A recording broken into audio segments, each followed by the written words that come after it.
Assalamualaikum warahmatullahi wabarakatuh. Baik, saya akan mencoba menjawab pertanyaan yang telah Bapak berikan. Uh, Soalnya yaitu, jelaskan yang Anda pahami tentang konsep dan profesionalisme tenaga administrasi pendidikan. Jawabannya, dengan demikian, ruang lingkup pembahasan administrasi pendidikan difokuskan pada kegiatan administrasi pendidikan yang dilakukan oleh pemerintah sebagai pelayanan kebutuhan sekolah di satu pihak, dan sekolah sebagai pelaksana kegiatan pembelajaran dengan fokus utama pelayanan belajar di pihak lainnya. Pada kedua pihak ini, kegiatan administrasi pendidikan difokuskan pada profesionalisme pengelolaan pendidikan, dilihat dari kelembagaan pemerintah sebagai penanggung jawab pendidikan terhadap masyarakat. Soal yang kedua, mengapa setiap pegawai yang bekerja di suatu instansi perlu batasi standar minimal pendidikannya?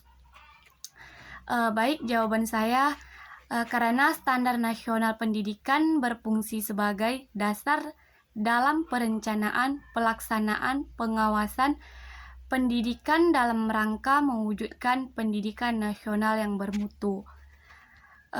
Soal yang ketiga, mengapa dalam perekrutan karyawan diperlukan adanya tim HRD?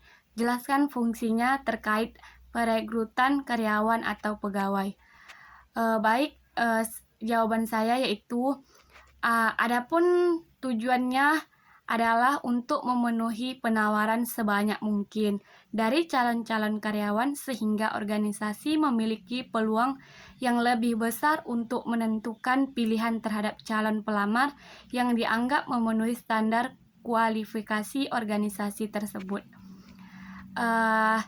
Soal yang keempat yaitu, jelaskan mengapa organisasi profesi diperlukan.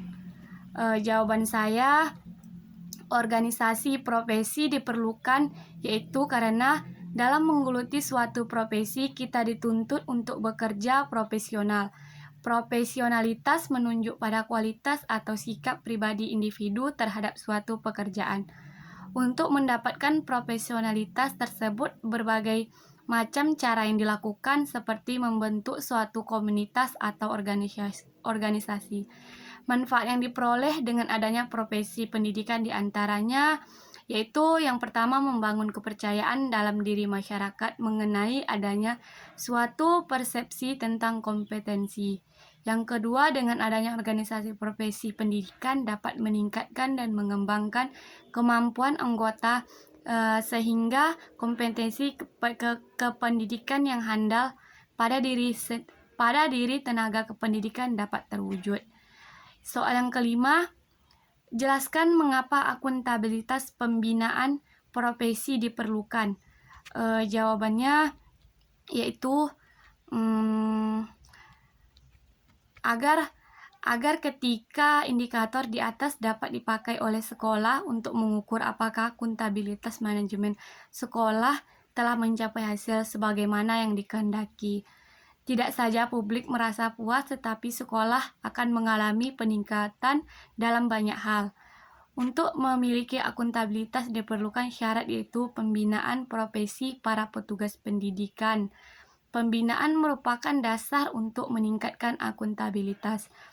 Kondisi pendidikan yang diperlukan para petugas adalah adanya pembinaan profesi terhadap para petugas pendidikan melalui belajar secara formal maupun pembinaan langsung dari pihak manajer atau petugas-petugas pendidikan yang senior.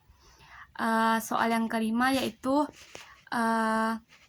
jika Anda seorang pemimpin dalam sebuah organisasi kependidikan, langkah apa yang Anda lakukan jika salah satu bawahannya menghilangkan dokumen penting administrasi yang tidak backup-nya? Jawaban saya yaitu, jika seorang pemimpin dalam sebuah organisasi kependidikan itu menghilangkan suatu berkas penting atau dokumen penting dalam perusahaan itu, maka kita tidak langsung memberikan sanksi. Kita terlebih dahulu memberikan keringanan, atau maksudnya gini, kita lebih awal memberikannya nasihat. Lepas itu kita jika tidak mampan dengan nasihat yang kita berikan, maka kita boleh memberikannya sanksi.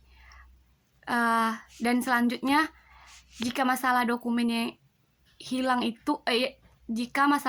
penting yang hilang itu, sebaiknya kita menyuruh dia agar membuat dokumen baru seperti yang telah ia hilangkan tersebut. Dan selanjutnya, kita memberikan nasihat kepada dia agar lebih hati-hati dalam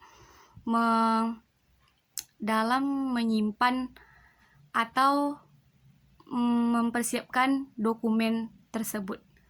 Sekian jawaban dari saya, Pak. Saya akhiri. Wabillahi taufiq wal hidayah. Wassalamualaikum warahmatullahi wabarakatuh.